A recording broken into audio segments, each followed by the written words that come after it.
આજ રોજ રાજકોટ મ્યુનિસિપલ કોર્પોરેશનની 18 વોર્ડના વિકાસ કામો માટેની આજે સ્ટેન્ડિંગ કમિટીની બેઠક હતી। આ બેઠકની અંદર ભારતીય જનતા પાર્ટીના તમામ વોર્ડના કોર્પોરેટરશ્રીઓ અને માનનીય મેયરશ્રી, માનનીય શહેર ભાજપ પ્રમુખ ડૉક્ટર માધવભાઈ દવેની ઉપસ્થિતિમાં સંકલન બેઠક હતી ને ત્યારબાદ અધિકારીશ્રીઓની સ્ટેન્ડિંગ કમિટીની બેઠક હતી। એમાં કુલ 52 દરખાસ્તો હતી ને એક અર્જન્ટ બિઝનેસ દરખાસ્ત હતી। કુલ 53 દરખાસ્તોમાંથી 1, 2, 3 કુલ 4 દરખાસ્તોને અમે પેન્ડિંગ રાખી છે, બાકી બધી દરખાસ્તો મંજૂર કરી છે। રાજકોટ શહેરના અલગ અલગ વિસ્તારોની અંદર અલગ અલગ વિકાસના કામો, ક્યાંક રોડના કામો, ક્યાંક સેન્ટર ડિવાઈડરના કામો, લાઇટિંગના કામો કુલ મિલાવીને 63 કરોડ 21,82,187 રૂપિયાના ખર્ચે રાજકોટ શહેરના શહેરીજનો માટે અલગ અલગ વિકાસ કામો માટેની આજની સ્ટેન્ડિંગ કમિટીમાં ભારતીય જનતા પાર્ટીના શાસકોએ આજે મંજૂરીની મહોર આપી છે। અમારી દ્રષ્ટિએ તમામ કામો મુખ્ય ગણી શકાય છે। 18 વોર્ડની અંદર અમે લોકો વિકાસ કામ કરી રહ્યા છીએ। તમામ દરખાસ્તો ખાસ કરીને મુખ્ય હતી, પરંતુ ખાસ કરીને નવા ભળેલા જે વિસ્તારો છે એમાં આજે વોર્ડ નંબર 18ની સૌથી વધુ દરખાસ્તો હતી।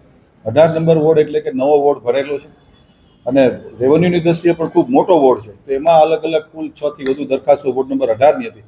અલગ અલગ રોડ રસ્તાના, પેવિંગ બ્લોકની, પછી બજેટની યોજનાઓ હતી। બજેટમાં જે 2025-26ના ચાલુ નાણાકીય વર્ષમાં જે યોજનાઓ લીધી હતી એવી 2 યોજનાઓનું પણ આજે અમે લોકોએ સ્ટેન્ડિંગ કમિટીમાં મંજૂરીની મહોર આપવામાં આવી। 18 નંબર વોર્ડની અંદર કોમ્યુનિટી હોલ બનાવવાની હતી। વોર્ડ નંબર 12માં એક બગીચો બનાવવાની દરખાસ્ત હતી। આ વોર્ડ નંબર 12ની અંદર આખા વોર્ડની અંદર એક જ બગીચો છે, જે બીજો બગીચાનું નિર્માણ કરવા માટેની દરખાસ્ત હતી। વોર્ડ નંબર 18માં કોમ્યુનિટી હોલ બનાવવાની દરખાસ્ત હતી। આ બધી દરખાસ્તોને અમે આજે મંજૂર કરી છે।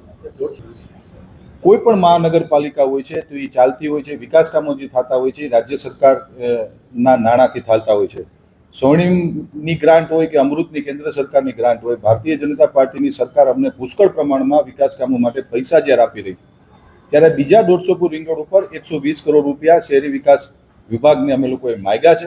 કારણ કે આખો રિંગ રોડને અમારે કોરિડોર તરીકે જ્યારે ડિક્લેર કર્યો હોય ત્યારે રોડ, રસ્તા, લાઇટનિંગ, સેન્ટ્રલ ડિવાઇડરિંગના કામ માટે 120 કરોડની ગ્રાન્ટ રાજ્ય સરકારમાં અમે જ્યારે માગી છે ત્યારે એની પણ દરખાસ્ત આવી હતી અને એને મંજૂર કરવામાં આવી છે।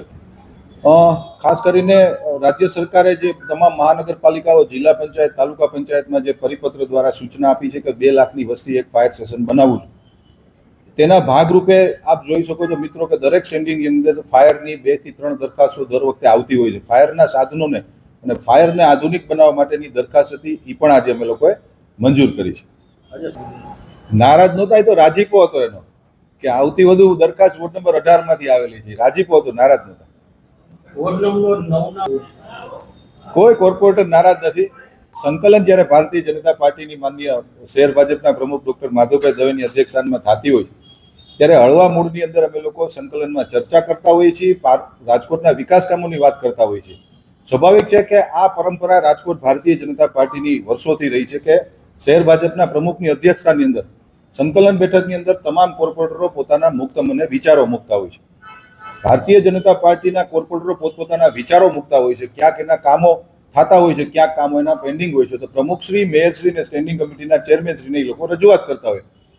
સંપૂર્ણપણે તંદુરસ્તી મુજબ ચર્ચા કરવી એ ભારતીય જનતા પાર્ટીના સૌ કાર્યકર્તાનો આબાદિત અધિકાર હોય છે અને એ મુજબ અમે લોકો ચર્ચા કરતા હોય છે।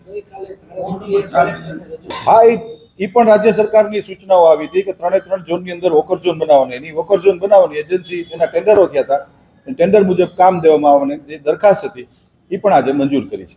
ખાસ કરીને નહીં, એનું એલોટમેન્ટ થઈ મીડિયાના મિત્રોની હાજરીમાં ડ્રો કર્યો હતો ને એને એલોટમેન્ટ જે બહેનોને આપવાનું હતું એનું ઓનલાઈન ડ્રો કરીને એને આપવામાં આવ્યું છે। હવે એ લોકો ન બેસતા હોય તો એ લોકોએ જોવું પડે। બાકી કાલાવર રોડ અને ક્રિસ્ટલ મોલની બાજુમાં પ્રાઇમ લોકેશનની અંદર જો રાજકોટ મહાનગરપાલિકા વોકર ઝોન બનાવતી હોય છે તો એ સારામાં સારું લોકેશન ગણી શકાય મારી દ્રષ્ટિએ। કાલાવર રોડ ઉપર આત્મીય કોલેજ પૂરી થાય તરત જ મહિલા વોકર ઝોન આવે છે। સુવિધાનો અભાવ છે એમાં, એવી વાત જે પ્રાથમિક સુવિધાઓ જે નક્કી કરવામાં આવી હતી તમામ સુવિધાઓ રાખવામાં આવી છે।